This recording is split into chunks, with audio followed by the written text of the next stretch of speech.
Assalamualaikum warahmatullahi wabarakatuh. Waalaikumsalam warahmatullahi wabarakatuh. Perkenalkan Ibu, nama saya Kurnia Nur Aziza dari Prodi PGMI dengan NIM 02204100096. Izin mewawancarai Ibu sebagai bendahara. Boleh, Ibu sebagai bendahara di sekolah ini, mudah-mudahan Ibu bisa menjawab ya apa-apa yang Neng tanyakan sehubungan dengan masalah pembiayaan di sekolah ini. Silahkan bertanya apa saja. Yang pertama, bagaimana pengelolaan biaya pendidikan di sekolah? Ya. Pengelolaan biaya pendidikan di sekolah ini disesuaikan dengan RKM. RKM itu adalah rencana kerja anggaran madrasah. Nah, ini RKM ini dirumuskan oleh kepala sekolah, guru-guru, dan oleh komite sekolah. Nah, semua kebutuhan sekolah dimasukkan ke dalam rencana anggaran. Jadi pengelolaan biaya itu disesuaikan dengan RKM yang dibutuhkan oleh sekolah tersebut. Jadi dari RKM ya Bu? Iya, dari RKM. Terus pertanyaan selanjutnya, dari mana sajakah sumber anggaran sekolah? Jadi di sini itu karena sekolah swasta, jadi anggaran sekolah itu ada dua. Yang pertama itu dari APBN ya, dari pemerintah yang dinamai dengan BOS atau bantuan operasi sekolah. Kemudian yang dari komite sekolah ini bisa berbentuk SPP atau iuran bulanan yang sudah disepakati dengan orang tua murid gitu. Jadi ada dua ya. Jadi ada dua, dari pemerintah dan dari swasta. Maksudnya swasta itu dari orang tua siswa. Karena ini sekolah swasta, jadi kita bolehkan mengut untuk sekolah untuk SPP-nya itu saja. Yang ketiga, bagaimana proses perencanaan anggaran sekolah? Nah, proses perencanaan anggaran sekolah di sini tadi sudah disebutkan, dirumuskan oleh kepala sekolah, guru-guru, dan komite sekolah. Nah, karena di sini ada yayasan, juga kita melibatkan yayasan.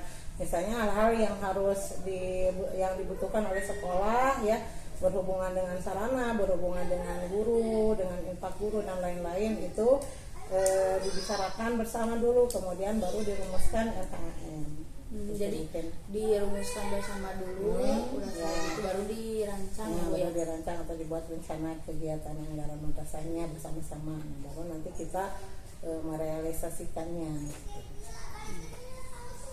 Yang keempat, bagaimana sekolah dalam membelanjakan anggaran sekolah? Dalam membelanjakan sekolah kita biasanya melihat dulu, misalnya di RKM itu kan ada ya, biasanya ada misalnya ada untuk honor rutin guru, kemudian untuk sarana prasarana, kemudian ada untuk kebutuhan rumah tangga. Misalnya ini seperti ini, misalnya kita membelanjakan yang pertama itu kan biasanya ada, kalau dalam BOS itu ada persenannya ya, misalnya 50% untuk honor guru. Nah, kita anggarkan untuk itu, terutama guru-guru yang honor murni. Kalau yang PNS dan lain-lain itu tidak diperbolehkan kecuali kalau kelebihan jam mengajar. Nah, setelah terpenuhi honor rutin, baru kita melihat sarana dan prasarana sekolah yang dibutuhkan. Tapi itu harus perbaikan ringan, tidak boleh rehab berat. Kemudian yang selanjutnya kebutuhan rumah tangga sekolah, misalnya seperti listrik, telepon, air, kemudian kebutuhan di sekolah ATK dan lain-lain. Nah, itu baru semuanya dirumuskan, semuanya ada persenannya, kemudian kita belanjakan sesuai dengan kebutuhan. Jadi masalah waktunya disesuaikan dengan kebutuhan.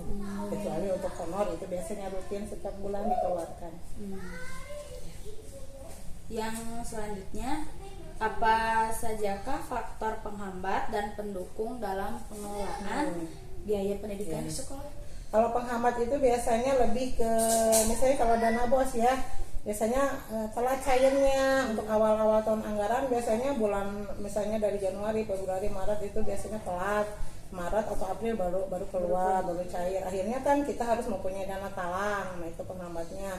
Kemudian yang kedua juga biasanya dari siswa itu telat ya pembayarannya atau banyak yang nunggak. Nah, itu otomatis menghambat. Nah, kemudian kalau untuk pendukungnya ya mungkin kebalikannya. Kalau dana BOS-nya lancar, cairnya tepat waktu, kemudian dari siswa atau dari komite juga tepat waktu. Nah, itu bisa memperlancar untuk dana atau pengelolaan uangnya. Tapi kalau ya otomatis kalau tadi misalnya penghambatnya ada, otomatis jadi menghambat yang lainnya gitu. Jadi kalau pendukungnya ya kalau misalnya lancar semuanya berarti lancar untuk semuanya itu. Kalau apa namanya teh, kalau misalkan dana bosnya lama keluarnya berarti jadi penghambat. Iya gitu ya. Jadi kita harus punya dana talang istilahnya, harus ada dana dari mana gitu yang kita pakai dulu untuk memenuhi kebutuhan. Tapi itu juga disesuaikan, maksudnya kita membeli barang-barang dulu yang mudah dulu, yang harganya tidak terlalu mahal. Kalau untuk yang mahal-mahal berarti kita harus melihat dulu atau harus menunggu cair dulu dana tersebut. Selanjutnya, apa ada program kerja yang sedang dilaksanakan di sekolah mengenai keuangan? Ada, jadi kita karena mungkin sekarang rencananya ada akreditasi, kita ada misalnya untuk perbaikan, terutama ya perbaikan ringan, kita misalnya ada pelaburan, kemudian kita memenuhi misalnya sarana-sarana yang memang belum punya, yang dibutuhkan oleh setiap guru kadang-kadang untuk pembelajaran, mungkin itu berencana ke depannya gitu. Jadi kita memenuhi hal-hal yang dibutuhkan dulu untuk pembelajaran, karena apalagi tahun sekarang kan tahun ajaran baru ya, kita membutuhkan banyak, jadi ada biaya operasional untuk buku-buku dan untuk biaya bahan habis pakai dan lain-lain. Jadi kita utamakan yang itu untuk kebutuhan yang akan datang gitu menjelang tahun ajaran baru. Jadi untuk tahun sekarang kayak biaya operasional kayak gitu ya. Buat buku ya, buat buku, kemudian buat misalnya ada fokus dan lain-lain yang belum mempunyai berarti dipenuhi gitu. Itu programnya sekarang. Baik Bu, terima kasih atas informasi yang Ibu berikan kepada saya. Mohon maaf bila banyak kesalahan dari kata. Wassalamualaikum warahmatullahi wabarakatuh. Waalaikumsalam warahmatullahi wabarakatuh. Mudah-mudahan yang Ibu tadi jelaskan dapat dipahami dan bisa semuanya membantu untuk tugasnya.